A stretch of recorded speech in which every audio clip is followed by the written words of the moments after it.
The unstoppable force. The Galactic Dominion had ruled the Orion Arm for over a century. Their massive warships, each the size of small moons, had crushed every species that dared oppose them. In the grand war chamber aboard the flagship Supremacy, Admiral Zarek gazed at the holographic map showing their empire spanning thousands of star systems. His chitinous exoskeleton gleamed under the blue lights as he turned to his assembled commanders. "The humans continue their expansion into Sector 7, announced Intelligence Chief Crix, her 4 arms manipulating the display. "They've established colonies on 12 worlds in the past decade alone." Admiral Zarek's compound eyes narrowed. The humans were newcomers to the galactic stage, having achieved faster-than-light travel only 50 years ago. Yet their rapid expansion concerned him. Have they responded to our territorial warnings? "No, Admiral. They claim these are unclaimed systems. They refuse to acknowledge our divine right to all habitable worlds." A low rumble of anger swept through the assembled commanders. The Dominion's philosophy was simple. All space belonged to them by virtue of their superiority. Other species could exist only with their permission, as vassals or slaves. "Then we shall remind them of their place," Zarek declared. "Prepare the Third Fleet. We move against their frontier colonies in 7 rotations." Commander Vex, youngest of the War Council, shifted uncomfortably. "Admiral, there have been incidents near human space, ships that stopped reporting."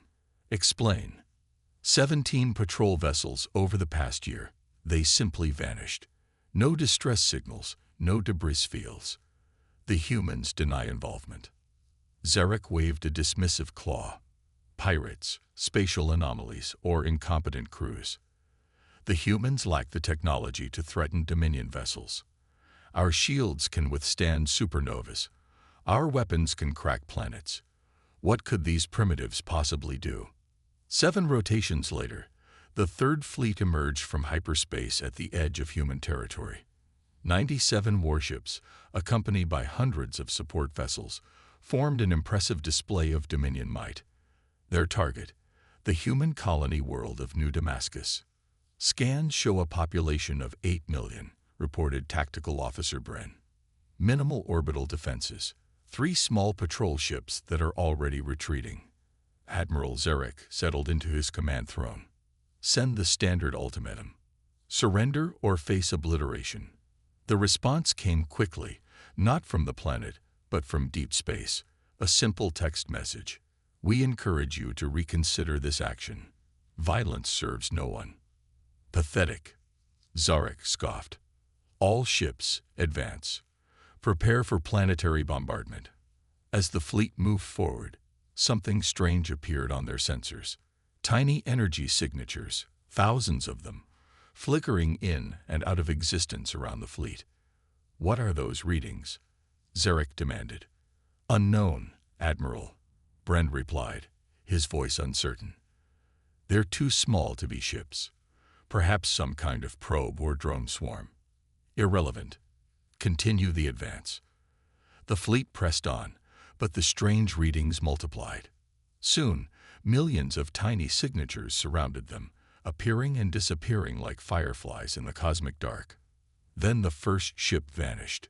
The destroyer Punisher, on the fleet's left flank, simply ceased to exist on all sensors. No explosion, no energy discharge. One moment it was there, the next it was gone. "Report," Zarek roared. "The Punisher is not responding, Admiral. I'm not detecting any debris or—" 2 more ships vanished, then 3, then 5. Panic began to spread through the fleet. Ships were disappearing without any sign of attack, without any weapon signatures, without any explanation. "All stop," Zarek commanded. "Form defensive sphere. Shields to maximum." The fleet halted its advance, ships clustering together in a protective formation. But the disappearances continued. The mighty dreadnought Devastator, pride of the Dominion Navy, flickered out of existence like a blown candle. "Admiral," whispered Bren, his scales pale with fear, "we've lost 27 ships." No signs of destruction. They're just gone. Zarek stood, his warrior's instincts screaming that something was terribly wrong. Scan for cloaked vessels. Check for dimensional weapons. There must be an explanation. Sir, the communications officer interrupted. We're receiving another message. The main screen activated, showing not a face, but a simple waveform pattern that pulsed as a voice spoke. Admiral Zarek, you were warned. Your concept of warfare is obsolete. You seek to fight an enemy that exists beyond your understanding. Show yourself, Zarek demanded. Face us with honor. Honor is not hiding behind shields and threatening worlds with bombardment. We gave you a chance to leave peacefully. Each ship we've taken is intact, its crew unharmed but relocated. This is not conquest, Admiral. This is defense. Trickery. Deception. Where are your ships? Where are your weapons? You're asking the wrong questions, Admiral. You assume we fight as you do, with massive vessels and overwhelming force. But what if the ship you seek is not a ship at all? What if it's everywhere and nowhere? As the voice spoke, the sensor readings intensified. The millions of tiny signatures began to form patterns, connecting and disconnecting in complex webs of energy. Quantum entanglement, whispered Chief Scientist Ken, speaking for the first time. By the ancient stars, they've weaponized quantum mechanics itself. Explain, Zarek ordered. Those aren't ships or drones, Admiral. They're quantum particles, existing in multiple states simultaneously. The humans have created a distributed system that can affect reality at the quantum level. They can make our ships simply cease to be in this location. That's impossible. For us, yes, but humans think differently. While we built bigger ships, they built smaller ones. While we focused on shields and weapons, they focused on the fundamental nature of reality itself. Another dozen ships vanished. The mighty Third Fleet, terror of the galaxy, was being dismantled without firing a shot. Admiral, Bren reported, his voice barely steady, we're down to 41 ships. Shall we retreat? Zarek stared at the tactical display, watching his fleet disappear piece by piece. For the first time in his career, he faced an enemy he couldn't see, couldn't understand, couldn't fight. Send a message, he said finally, his voice hollow. Tell them we wish to discuss terms. The response came immediately. Withdrawal is your only term, Admiral. Leave human space. Tell your Dominion that the age of conquest through force is ending. We don't seek war, but we will defend ourselves with means you cannot comprehend. As the remaining Dominion ships began their retreat, Zarek looked back at the human colony they had come to conquer. It remained untouched, its people going about their lives as if nothing had happened. What have we encountered? He whispered. Chief Scientist Ken approached carefully. Not what, Admiral. How? The humans don't see warfare as we do. They see it as a problem to be solved, not a contest of strength, and they solved it by changing the rules entirely. The journey back to Dominion space was silent. Zarek knew he would have to report this disaster, have to explain how the mighty Third Fleet had been defeated without firing a single shot. But how could he explain an enemy that wasn't there? A ship that wasn't a ship? As they entered hyperspace, one final message reached them. We hope this demonstration prevents further conflict. The galaxy is vast enough for all. Choose peace, Admiral Zarek. It's the only battle truly worth winning. The age of Dominion supremacy had ended not with a bang, but with a whisper. And in that whisper, the galaxy would learn that humans had redefined the very nature of warfare itself. The immovable object.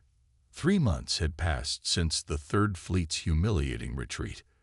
The Galactic Dominion's war chamber buzzed with heated debate as Admiral Zarek stood before the Supreme Council, defending his actions to increasingly skeptical leaders. You speak of invisible enemies and impossible physics, growled Supreme Overlord Thax, his massive form dominating the chamber. The Dominion has ruled for generations through strength. Now you tell us these humans possess power beyond our understanding. Not power as we know it, Overlord, Zarek replied carefully. They found a different path. While we mastered energy weapons and shields, they mastered the quantum realm itself. Nonsense, spat General Corvin, slamming his armored fist on the table. Give me the First Fleet. I'll show these primitives the true meaning of warfare. Zarek felt a chill. The First Fleet was the Dominion's ultimate weapon. 200 capital ships, including the legendary world killer Annihilator. General, with respect, conventional tactics won't work against. Silence. You failed because you were weak. I will succeed because I am strong. The Supreme Overlord raised a claw, ending the argument. General Corvin, you have your wish. Take the First Fleet. Show these humans that the Dominion will not be mocked. As Corvin strutted from the chamber, Zarek caught the eye of Chief Scientist Ken. They both knew what was coming. 2 weeks later, the First Fleet emerged at the border of human space, a massive armada that blocked out the stars. General Corvin stood proudly on the bridge of the Annihilator, its planet-cracking main gun capable of turning worlds to dust. Send a message to all human colonies, he ordered. Surrender unconditionally or face annihilation. They have 1 hour. The response came not from the colonies, but from everywhere and nowhere. General Corvin, we know why you're here. Please consider the fate of the Third Fleet. Violence will achieve nothing. Corvin laughed, a harsh sound that echoed through the bridge. Your tricks won't work twice. All ships, advance. Target the colony on Haven Prime. As the fleet moved forward, the familiar quantum signatures appeared, millions of points of light dancing around the ships like a cosmic storm. Ignore them, Corvin shouted. All weapons, fire on my command. But before he could give the order, something extraordinary happened. The quantum signatures began to coalesce, forming patterns of incredible complexity. Lines of light connected the points, creating a vast web that surrounded the entire fleet.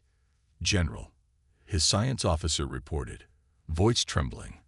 The quantum field is intensifying. It's creating some kind of structure. A structure? Yes, sir. It's everywhere. Suddenly, every screen in the fleet displayed the same image, a human face, but not quite. It shifted and changed, representing no single person but somehow all of humanity at once. General Corvin, the face spoke, its voice carrying the weight of billions. You see us now as we truly are. Not a single consciousness, but a distributed intelligence spanning quantum space.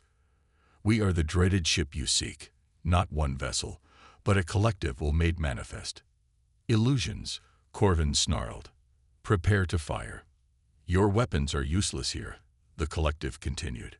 We exist between the spaces you understand, in the quantum foam that underlies reality. Your ships, your weapons, your very matter, all are just patterns we can reshape. To demonstrate, the dreadnought beside the Annihilator began to change.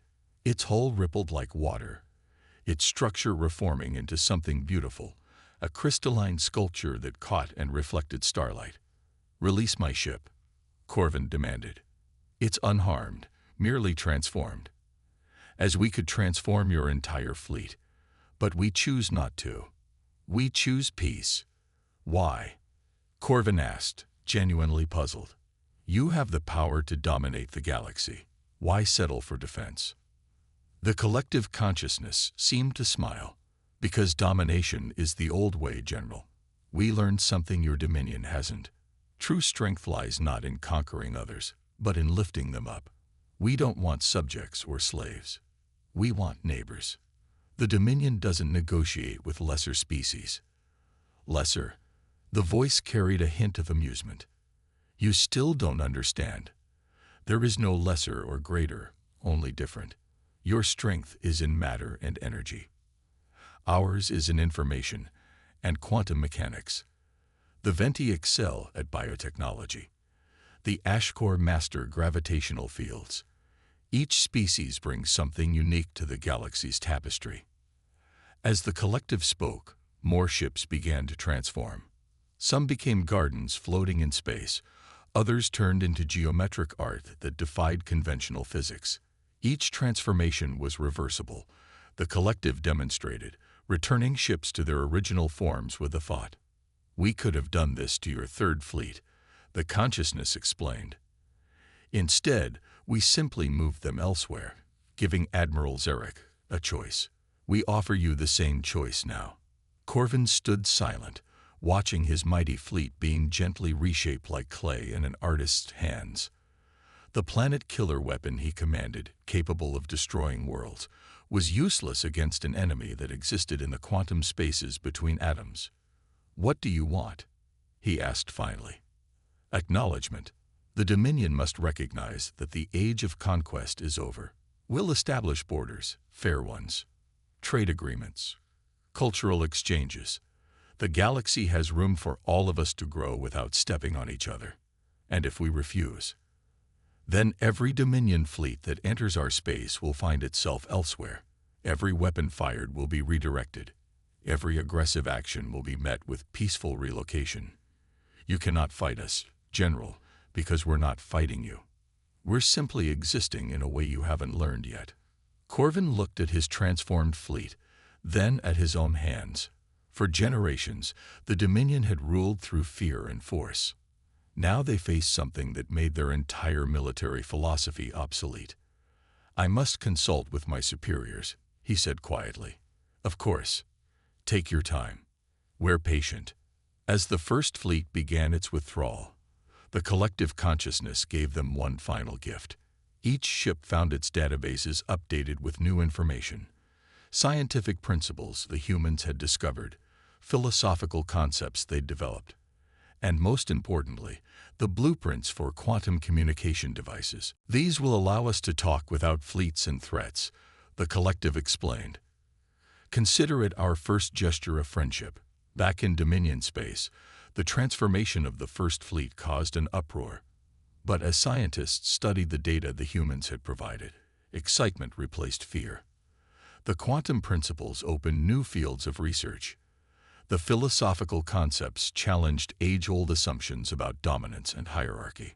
Admiral Zarek met with General Corvin in private after the official debriefing. "You were right," Corvin admitted, his usual arrogance replaced by thoughtfulness. "They're not an enemy to be defeated. They're a mystery to be understood. What will you recommend to the Supreme Overlord?" Corvin was quiet for a long moment. "That we accept their terms. That we learn from them. That maybe there's a better way than conquest." Within a year, the Galactic Dominion signed the first peace treaty in its history. Borders were established, trade routes opened, and cultural exchanges began. The dreaded ship that had terrified them became a bridge to understanding. Humanity had won not through superior firepower, but by changing the nature of the game itself. They had shown the galaxy that evolution wasn't just biological or technological, it was conceptual. And in that realization, a new age began. The dreaded ship was never seen again, because it was no longer needed. But its legend lived on, a reminder that sometimes the greatest victory is not defeating your enemy, but transforming them into a friend. And in the quantum foam that underlies all reality, the distributed consciousness of humanity smiled, watching the galaxy take its first steps toward a future where strength meant cooperation, not domination. They had been the immovable object that stopped the unstoppable force, not through resistance, but through transcendence. The age of conquest was over. The age of understanding had begun.